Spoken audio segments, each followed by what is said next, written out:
பிரச்சனைகளை கண்டு பயந்து ஒதுங்கி விடாமல் அதில் நம்முடைய பங்களிப்பை முழுமையாக அளிக்க வேண்டும் என்கிறார் மனுஷபுத்திரன் அவர்கள். நம் விடியலை வாணிகிச்சின் அடுத்த பகுதியாக வரவிருப்பது தேதும் நன்றும்.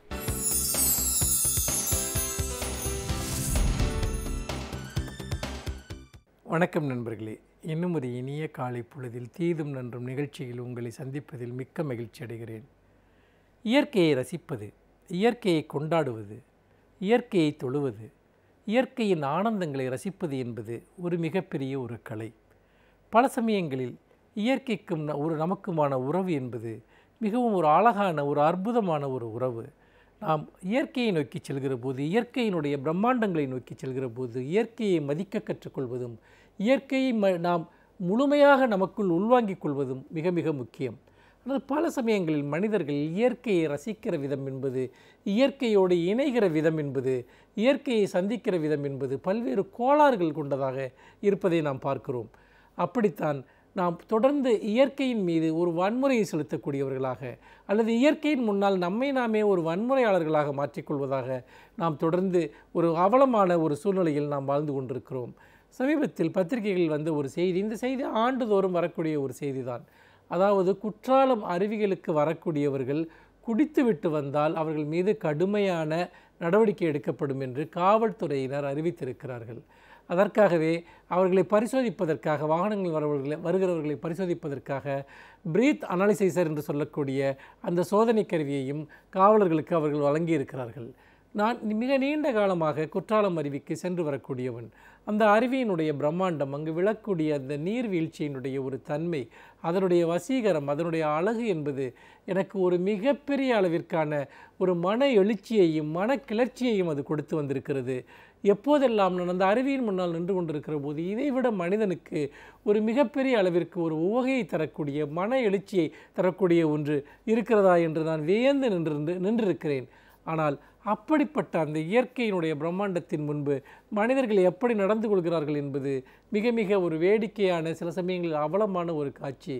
நிறைய பேர் குற்றாலம் அருவிக்கோ அல்லது வேறு பல தமிழகத்தில் இருக்கக்கூடிய முக்கியமான அருவிகளுக்கோ குளிக்க வருகிற போது மிக கடுமையான போதையில் வருவதையும், போதையில் வருவது மட்டுமல்ல, மிக ஆர்ப்பாட்டம் செய்வது, கத்தி கூச்சல் போடுவது, மிகப்பெரிய அளவிற்கு அந்த இடத்தில் தங்களுடைய ஒரு இருப்பை வெளிப்படுத்திக் கொள்வதை நாம் பார்க்கிறோம்.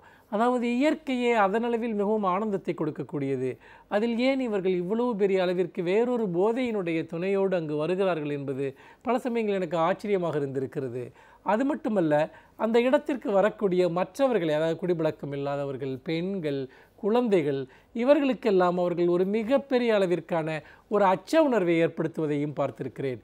அதாவது அந்த இடத்தில் அவர்களை ஒரு நிம்மதி இல்லாமல் ஆக்கும்படியாக அவர்களுடைய செயலில் இருப்பதை நான் கண்டிருந்திருக்கிறேன். இது உண்மையிலேயே ஒரு அபத்தமான ஒரு விஷயம் என்று அவர்களுக்கு தெரிவதில்லை.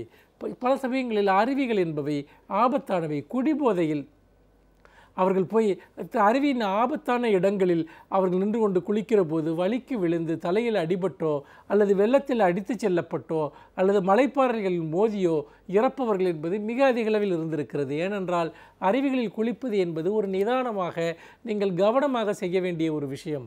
ஆனால் தங்களுடைய உயிராபத்தையும் பொருட்படுத்தாமல் வாழ்நாள் முழுக்க அவர்கள் குடித்து கொண்டிருக்கக்கூடிய அதே விஷயத்தை அங்கும் வந்து அவர்கள் ஏன் செய்கிறார்கள் என்பதுதான் மிக மிக ஒரு வேடிக்கையான, ஒரு வருத்தத்திற்குரிய ஒரு விஷயமாக தொடர்ந்து இருந்து கொண்டிருக்கிறது. இந்த சூழ்நிலையில் அவர்கள் குடித்துவிட்டு வருவது மட்டுமல்லாமல் வேறு பல விஷயங்களையும் அவர்கள் அங்கே செய்வார்கள். உதாரணமாக சோப்பை பயன்படுத்துவது, சிகைக்காய் பயன்படுத்துவது, அதே போல் வேறு பல விதமான அவர்கள் எண்ணெய் தேய்த்து குளிப்பது, இப்படியெல்லாம் பல்வேறு விதமான விஷயங்களை அருவியில் செய்கிற போது அந்த தண்ணீர், அதாவது நூற்றுக்கணக்கானோர் ஒரே நேரத்தில் அப்படிப்பட்ட ஒரு பொருள்களை பயன்படுத்துகிற போது அந்த இயற்கையான பரிசுத்தமான நீர் மாசடைந்து அது போய் அருவிகளில் கலப்பது என்பது சுற்றுச்சூழலுக்கு ஒரு மிகப்பெரிய ஒரு கேட்டை விளைவிக்கக்கூடியதாக இருக்கிறது.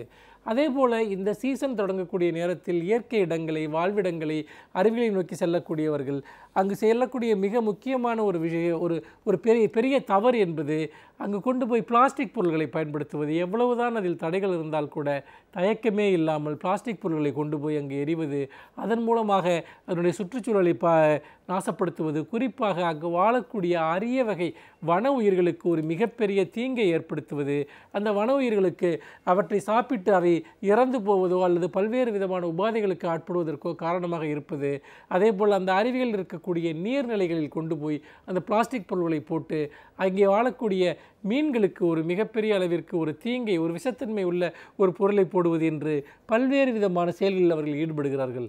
இன்னொரு புறம் இவர்கள் சாப்பிடக்கூடிய பல தவறான உணவுப் பொருட்களை அங்கு வனங்களில் இருக்கக்கூடிய விலங்குகளுக்கு கொடுப்பது என்பது போன்ற செயல்களில் கூட அவர்கள் தொடர்ந்து ஈடுபடுவதை பார்க்கிறோம்.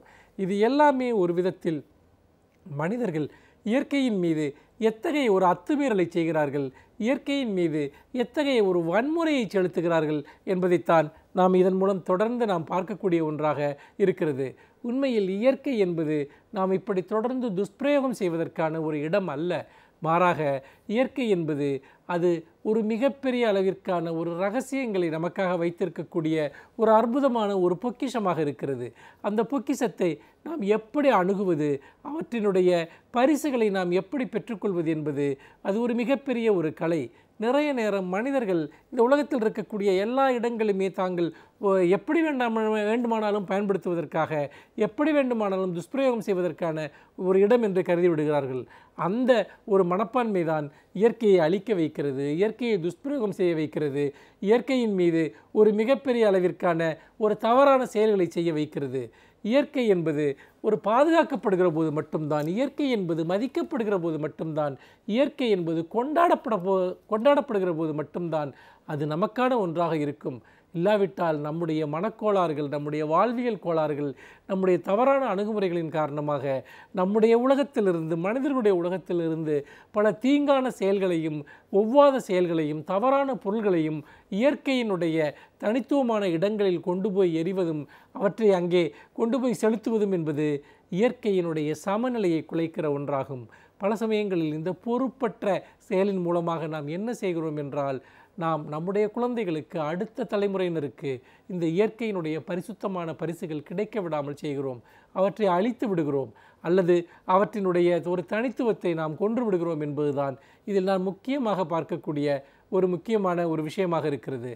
ஆகவே நண்பர்களே, பொதுவாக இயற்கையான இடங்களுக்கு செல்கிற போது, அருவிகளுக்கும் நீர்நிலைகளுக்கும் நதிகளுக்கும் வனங்களுக்கும் செல்லுகிற போது நாம் ஒரு பரிசுத்த நிலையில், எப்படி நீங்கள் ஒரு கோவிலுக்கு செல்லுகிற போது சில அடிப்படையான நீங்கள் ஒழுங்குகளை மேற்கொள்கிறீர்களோ, ஒரு கல்வி நிலையத்திற்குள் செல்லுகிற போது எப்படி நீங்கள் ஒரு அடிப்படையான ஒழுங்குகளை மேற்கொள்கிறீர்களோ, அதைவிட கடுமையான ஒழுங்குகள் என்பது இயற்கைக்குள் நுழைகிற போது தேவை.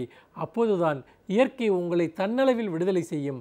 மாறாக உங்களுடைய தவறான பழக்க வழக்கங்களுக்கு, ஒவ்வாத பழக்க வழக்கங்களுக்கு ஒரு சுதந்திரத்தை அளிக்கக்கூடிய ஒரு இடமாக இயற்கையை நினைத்தால் நிச்சயமாக இயற்கை என்பது அது தன்னுடைய இயல்பில் இருக்காது. அது தன்னைத்தானே அழித்து கொண்டு விடுவது மட்டுமல்ல, அது தன்னுடைய இயல்புகளையும் இழந்துவிடும். காலகாலமாக நாம் அப்படித்தான் இந்த பூமியில் இருக்கக்கூடிய எண்ணற்ற இயற்கை செல்வங்களை நம்முடைய சுயநலத்திற்காக அளித்திருக்கிறோம். இனியும் நாம் அந்த தவறை செய்ய வேண்டாம் என்று சொல்லி மீண்டும் இன்னும் ஒரு புதிய செய்தியோடு உங்களை சந்திக்கிறேன். நன்றி, வணக்கம்.